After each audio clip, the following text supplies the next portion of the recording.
And this is Michelle Quay. I'm a confidence and leadership coach.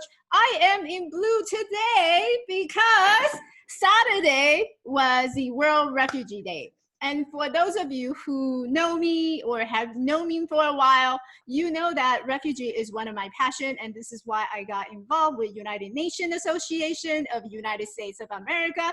And this week, we actually have a week of action all week long. So if you go to our national website at unausa.org, you can actually join the week of action today. So I'm really excited about it because this is something I am very passionate. So if you don't find me in my office, I would be in UNA USA Pasadena chapter. We do have a chapter in Pasadena, so you're very welcome to come and check out and join our event and be our volunteer, be our member.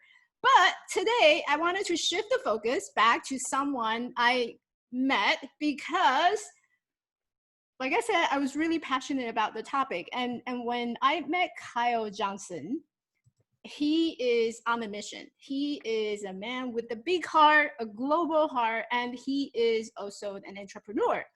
Kyle Johnson is the founder and executive director of the Korean Football Association and KFA Digital. He has over 20 years of experience in business and entrepreneurship while focusing on digital marketing and advertising. He has collaborated on projects with Google, Walmart, and the Minnesota Timberwolves, Mayo Clinic, and more. Over the last 5 years, Kyle has committed himself to the social entrepreneurship. The Korean Football Association is based in the United States, and it's the official governing body of the Korean women's and men's national soccer team. KFA aims to develop a program that unites the community's passion for football with the importance of gender equality. Sustainable Development Goal number 5. The KFA Digital aims to inspire and mentor high school kids and young adults in refugee communities to follow their dreams in business, technology, marketing, and design. Their apprenticeship program gives these kids real-world hands-on experience in the industry. Their mission stems from providing more opportunity for women and people in the marginalized community to give them an equal footing in the business world. So please join me with a warm welcome, Kyle Johnson. Hi, Kyle. Hello. Hello. How are you? I'm good. I'm good. Thank you so much for coming.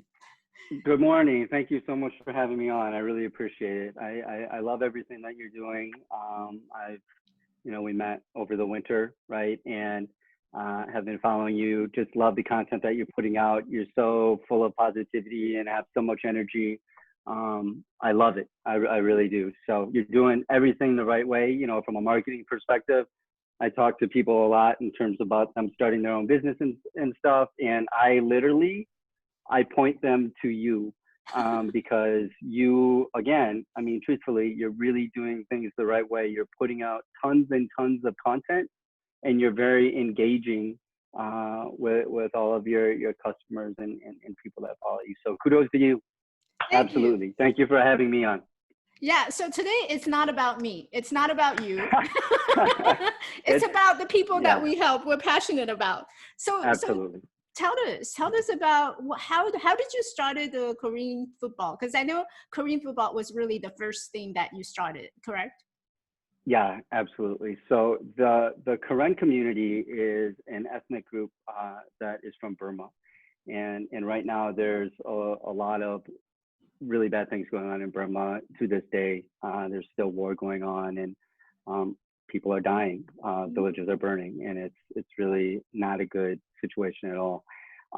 There are many different ethnic groups in Burma, and the Karen community is one of them. And so, with all of that that's going on, they have really dispersed initially to the refugee camps in Thailand, and then now around the world. So there are, pockets of the Karen community really around the world, in Europe and Australia, here in the United States, all over. And so in Minnesota, we have the largest Karen population in the United States. And I was introduced to the community when I first started coaching a high school soccer team in St. Paul. And so I taught a girls' high school team about 4 or 5 years ago.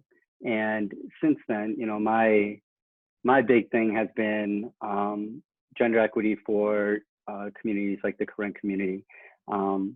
I was fortunate enough, my son played at the high school that I coached at. And on the boys' side, they had a very, very successful team, right? They went to 5 straight state soccer tournaments. They won one of them.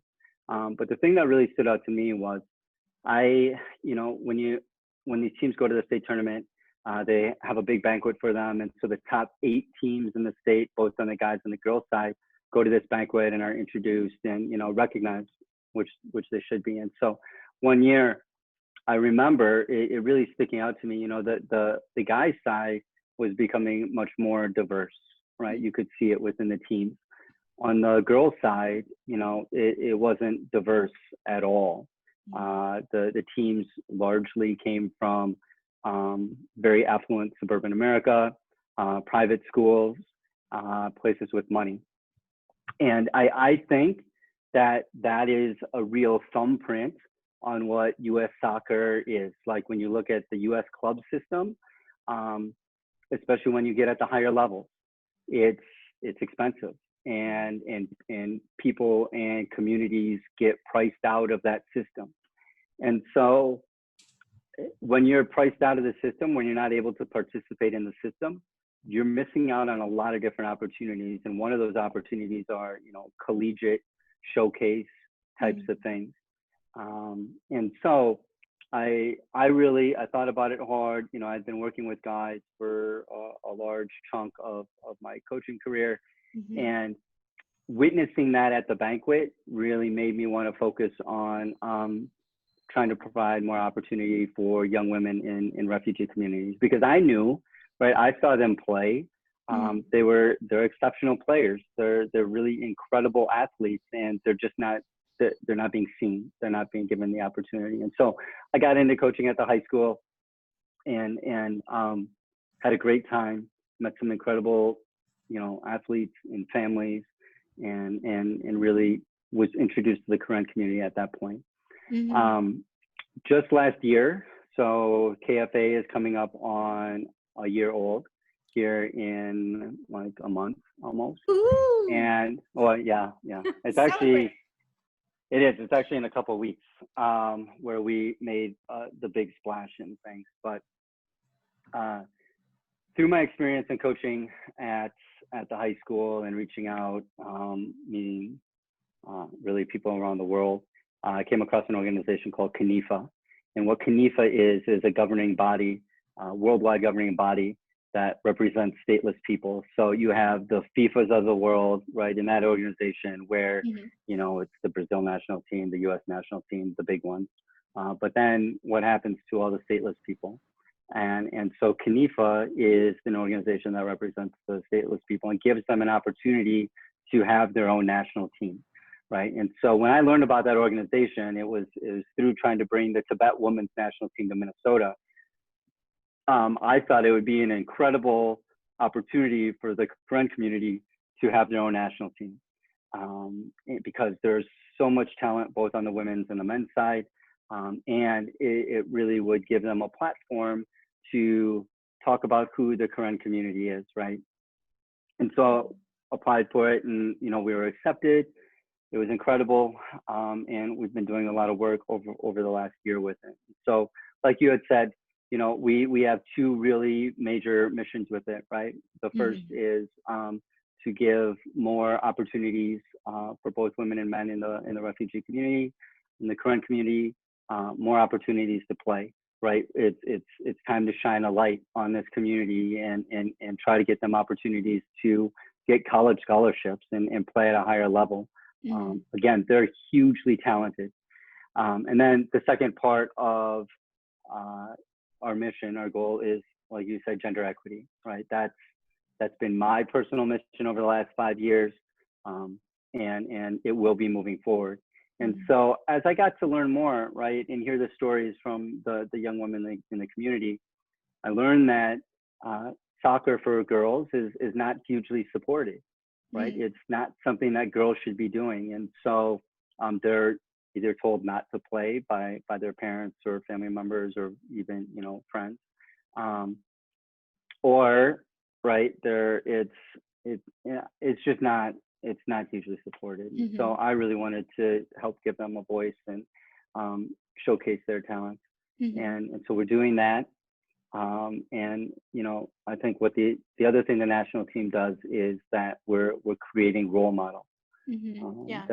There's when I have discussions with the athletes about what the national team means to them is there's really two things that come up that with every athlete. The first is that they want to share with the world who the current community is, right? Their deep history of everything, all of the great things that the current community does. They want to share that with the world. But secondly, the biggest thing these athletes want is they're playing for the next generation. They recognize that, and they say that outright, that they want to play for the ones that are coming up behind them, because they want to give them the opportunities that they didn't have, right? And they realize that now they have an opportunity to really showcase their talents and pave a way, right, for the younger athletes. And so you have a shirt that says that, right?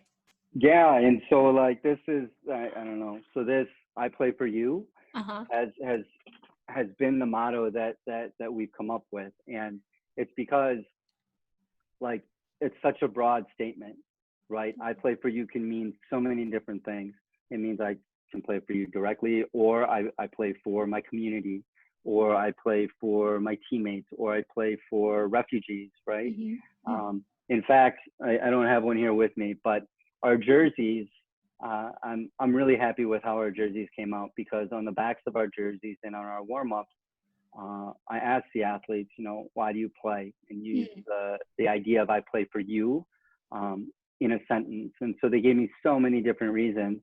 And we took those reasons and we put those like very subtly on the back of the jersey.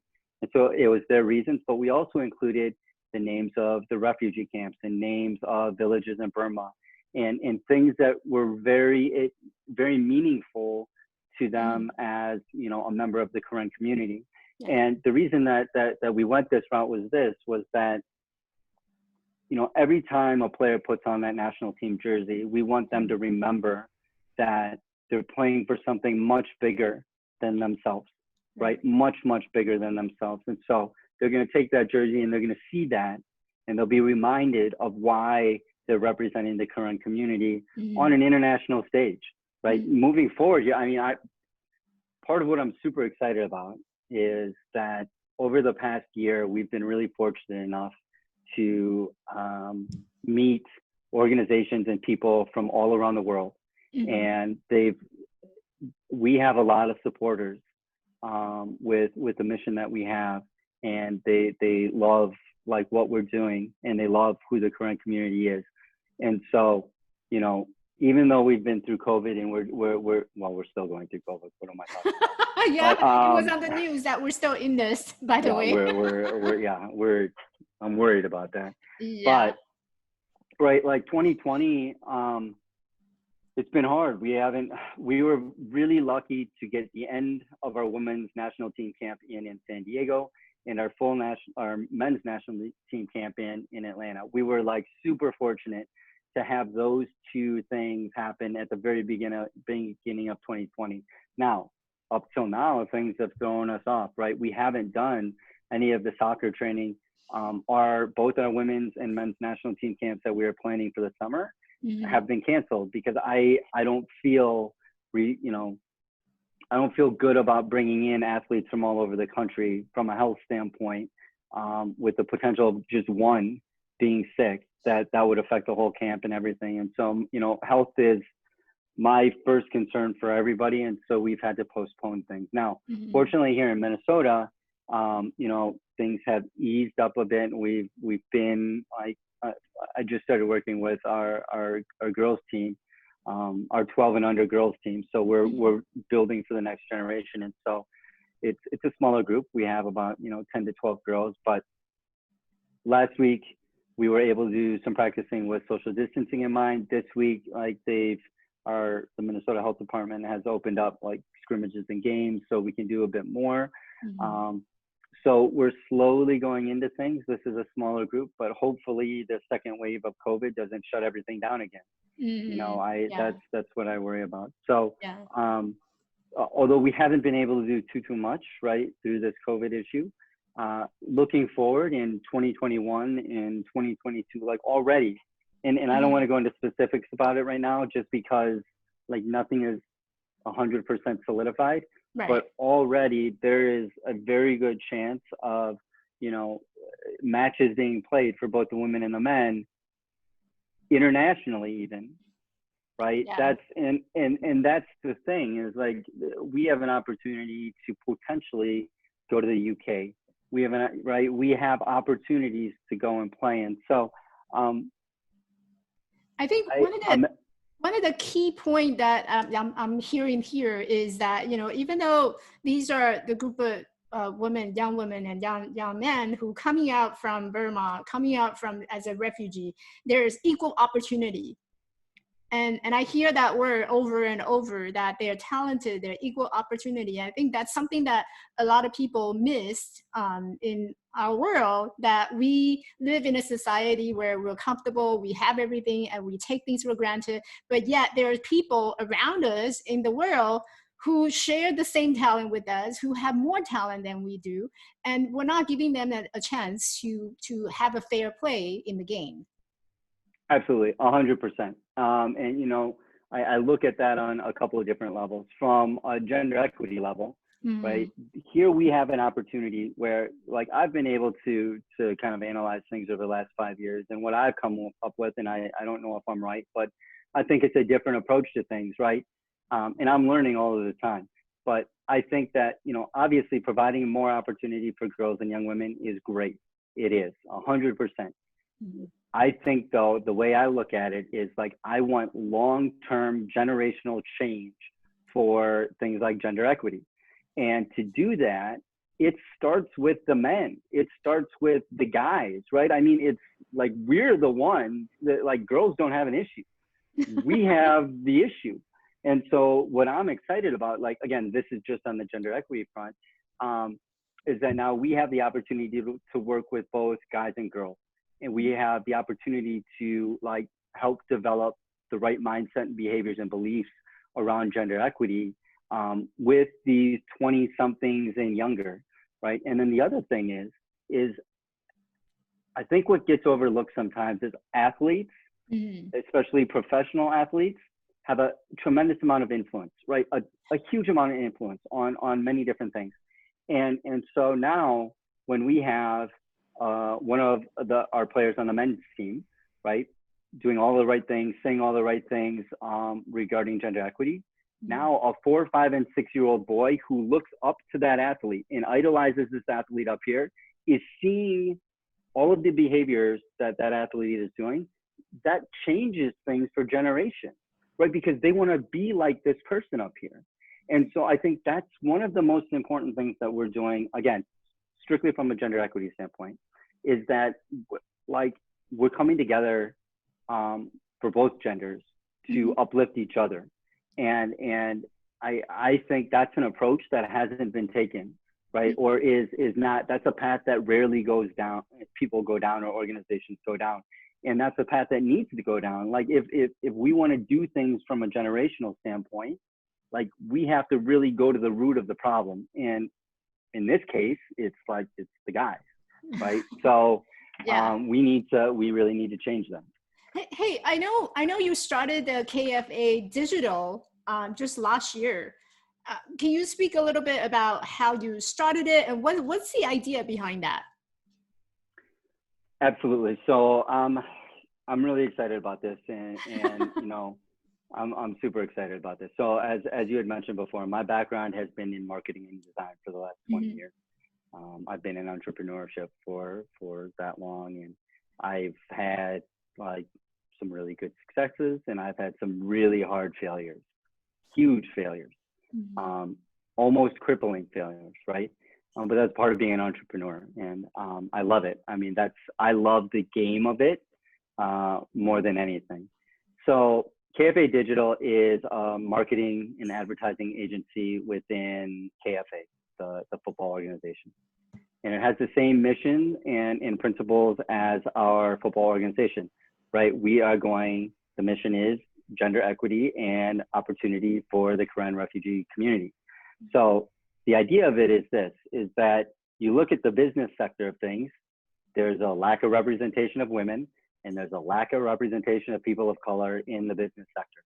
Right here, we've developed a program that focuses strictly on providing opportunities for women and people in refugee communities, right? And so what we're doing is, I had a chance, the nonprofit world is new to me, right? And being an entrepreneur, I'm always trying to think of creative ways to run the business and operate the business.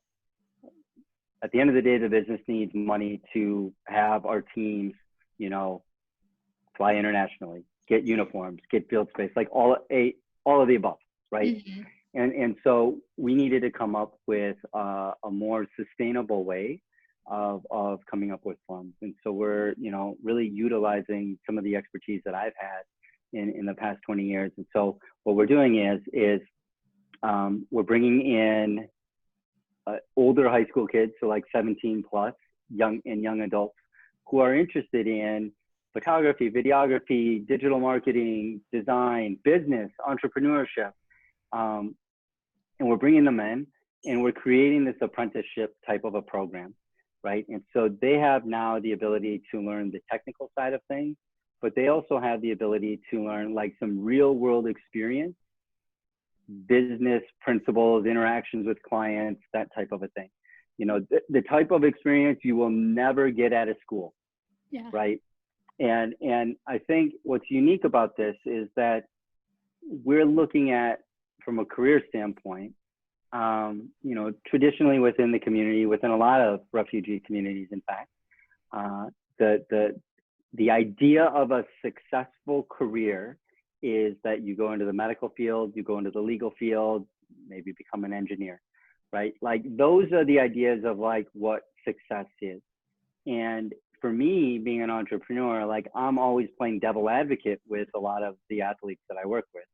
And I'm always trying to dig a bit deeper and figure out what they love to do. Because I think that at the end of the day, if you're going to be working 8, 9, 10 hours a day, you better love it, because like your life is going to be 100% miserable. I don't care how much money you're making, right? I literally don't care, like the money money brings X amount of happiness. Mm-hmm. If you hate what you do, like you're going to be miserable.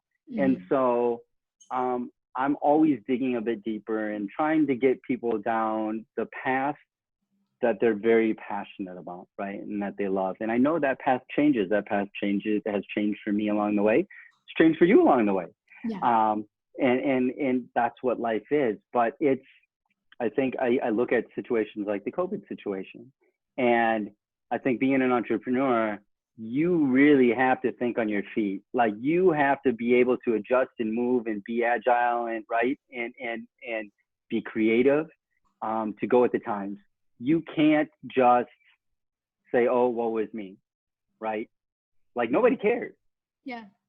You have to adjust. And so I'm super excited to get these kids, young adults, down the path and learning really, some business stuff, marketing, advertising stuff. And quite honestly, a lot of these kids, they're incredible creatives, right? They've grown up with a phone in their hand that is a better camera than some of the most expensive cameras out there, right? Mm-hmm. They can do some incredible things and they're hugely creative with it. And, I want to tap into that, and I want to show them that you can make a lot of money doing something that you love in like this creative space.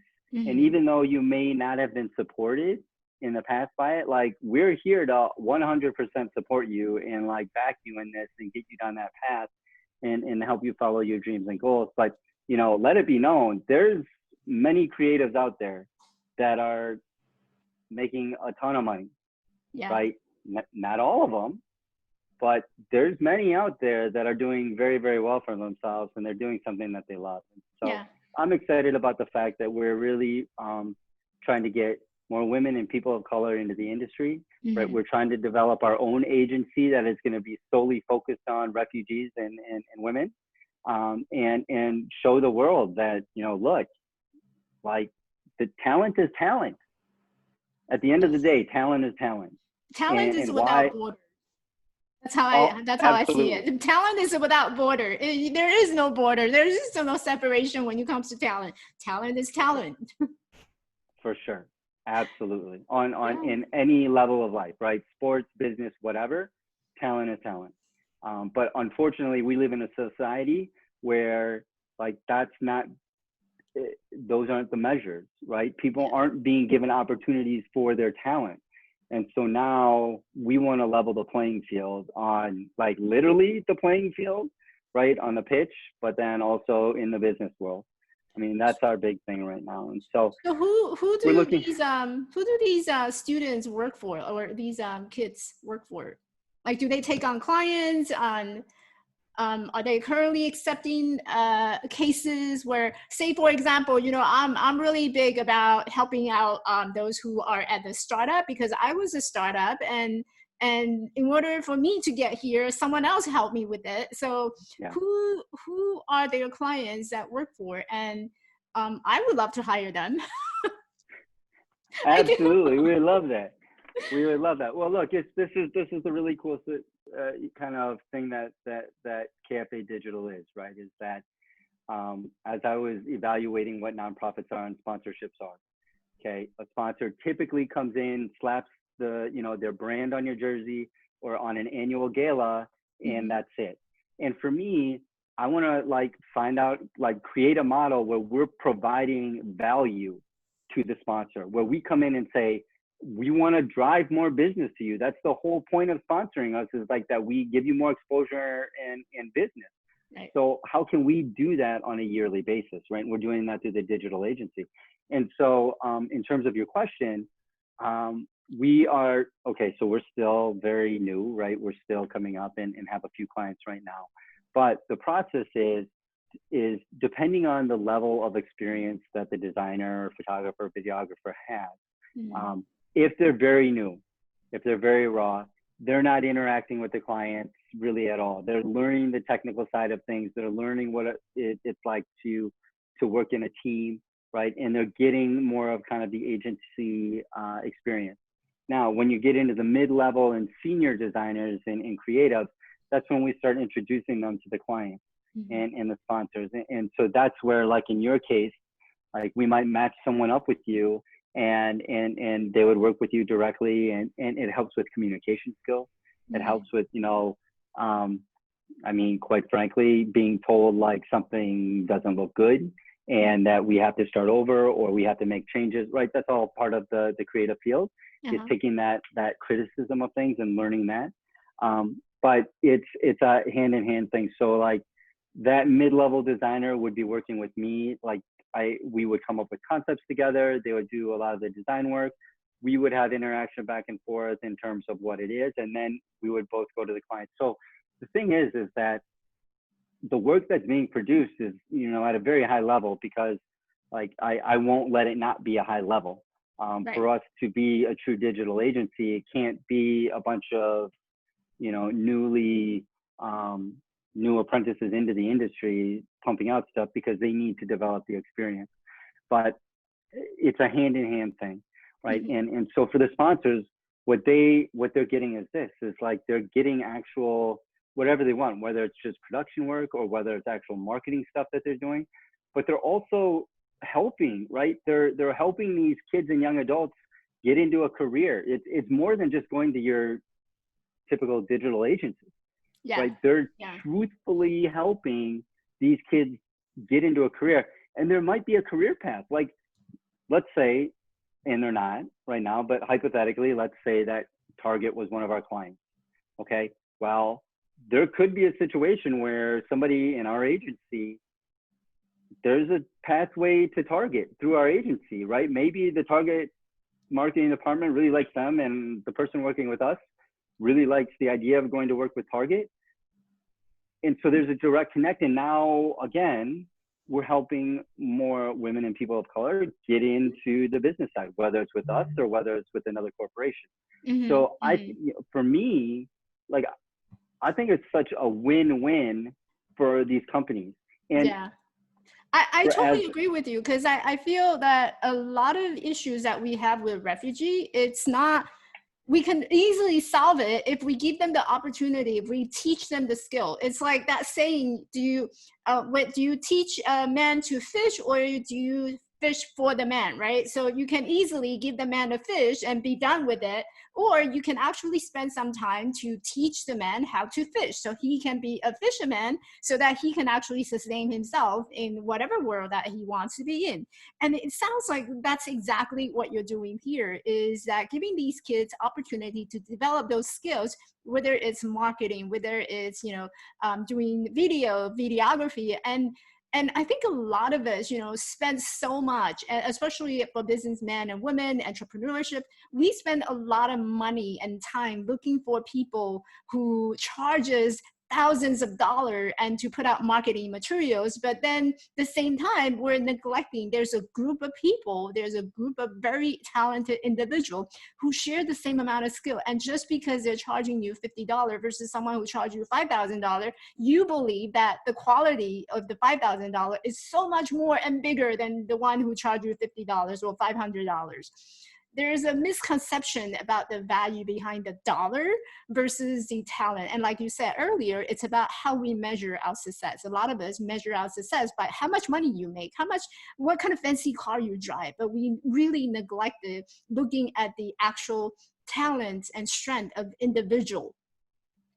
And whether it's refugee, whether it's, someone who's immigrants from another country, it doesn't matter. A person is a person, and the person has talent, and that's what we need to look at and evaluate.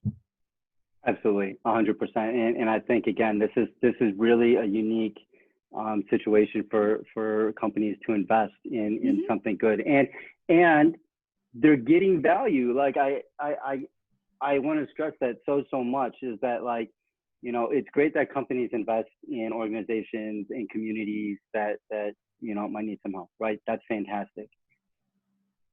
But again, they're getting so much value out of this, from a marketing standpoint, a production standpoint, working with the community standpoint. Like this, we're creating paths to some of these corporations if that's what they want. Right. And they're helping a community right now that, like, it can change things like this. I have a huge belief in this business model. I really, really do. And I think that, again, it's been 2 months, and we've made some huge strides in this, and we have a couple of clients already, and are talking to a number of other clients. And I think, I hope, but I feel it, right? I feel like things are ready to just go. And I haven't felt that with every business that I've done before. There's been many situations where it's like, oh my God, we're losing 1,000 a day. Yeah. And you get sucked into that, and you feel that negative momentum. But this, like, I can feel it right now, right? So we're ready to go, and I'm super excited about it. And I'm super excited about the talent that we have, and really getting them involved in things. I wish they're here, so because I need a videographer. Yeah. I need a video, or I can fly out to Minnesota, and then you guys can be my videographer. Or I like the idea of us flying to California a little more. I love that too. Yes. I like that. We need to talk. And marketing is one of my things. And initially I was really struggling. So as a startup business owner, you really have to pay attention to what are you putting out content out there? What kind of marketing strategy do you have? And, I call it strategy, but it's really a way of how you present yourself. And by working with a marketing agent or marketing agencies, it really helps to narrow down. So I can actually spend a lot of time, focusing on what I'm passionate about. And the whole reason I'm passionate about is the coaching. So I don't want to deal with that marketing aspects of things, so resource it out to someone who's expert in those areas. And this is where I believe that, that talent becomes your expertise, and your expertise is going to help in so many ways, promoting and facilitating the whole world. And there's a reason why each one of us have different talent. We're good at something that no one else can do better. There's a reason for that. So why do everything?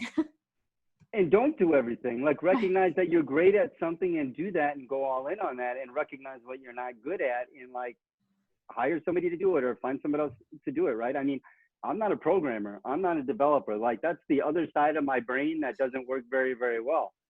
I can put creative stuff together like really well. I've done it for 20 years and I love it. But like, don't always think that you have to be the jack of all trades.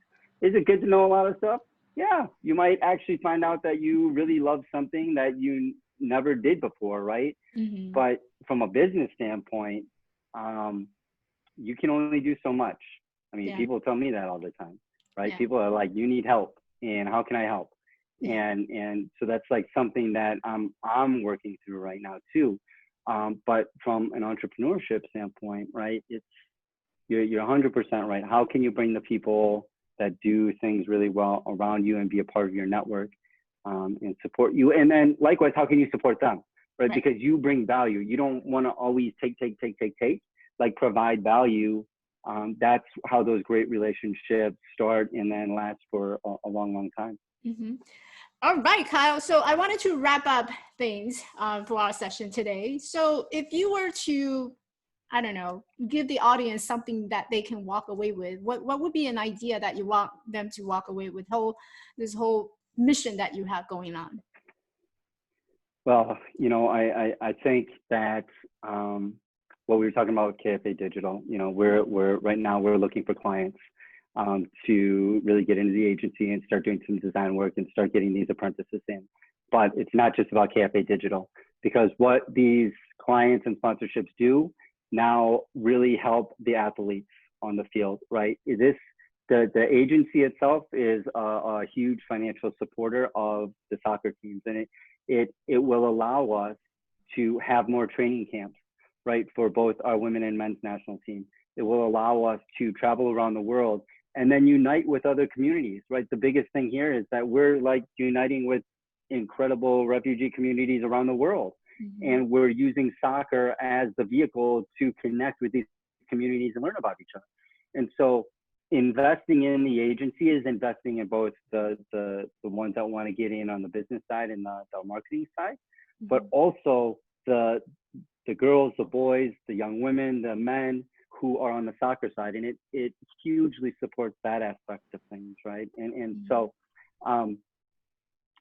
we're always looking to meet new people, to network, to tell our story. The Karen community has such an amazing story, a long history, and they're incredible people. Some of the most generous people that I've met in my life. And this is an opportunity for them to share their story with the world, right? And hopefully by doing so, we'll end the war and all the atrocities that are going on in Burma right now. Thank you. I mean, we have the opportunity to use this organization and sport as a platform, right? And that's what it is. It's like this, we have this incredible platform that people from Italy and Spain and England and Australia and Burma, like, those are all people that are like invested in KFA.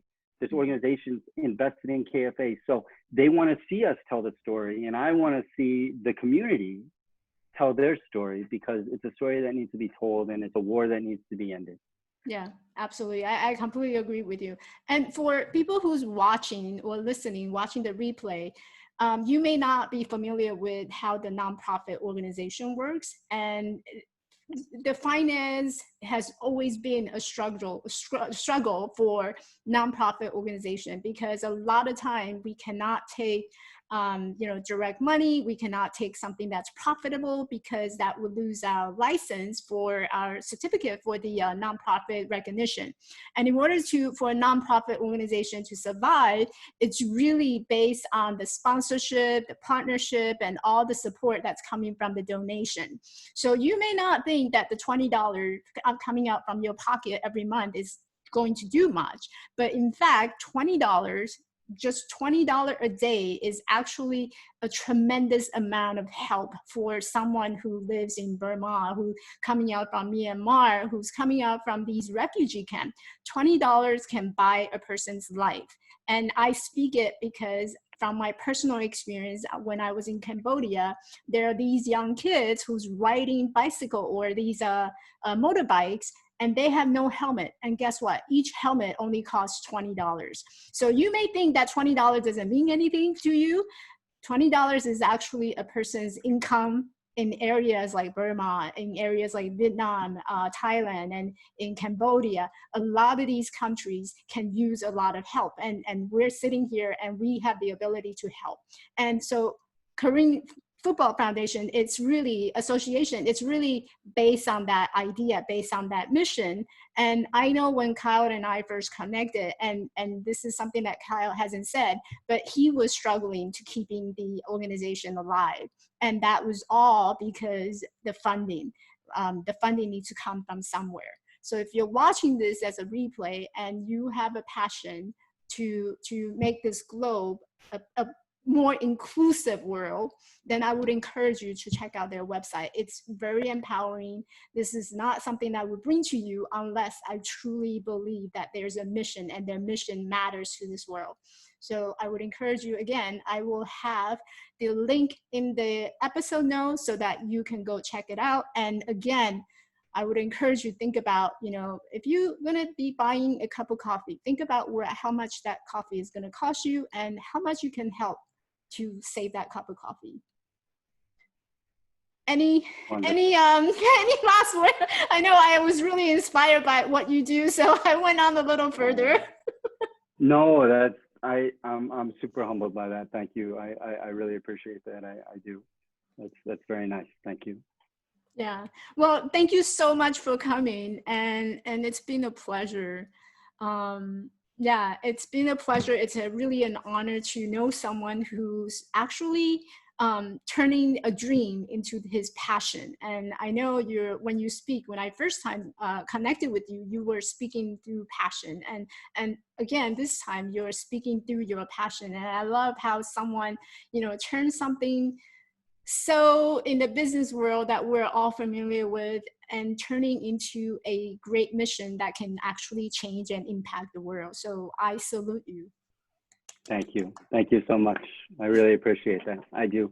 And I look forward to staying connected and collaborating on things that, like I said at the beginning of this, I mean, I love your positivity. I love what you stand for.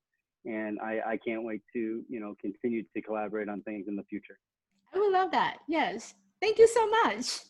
All right, ladies and gentlemen, that was this week's Light Coffee Talk show. So this show is being aired every Wednesday at 8 o'clock in the morning at Pacific time. So stay tuned and we will bring more inspiring episodes. I will see you all next week. Thank you.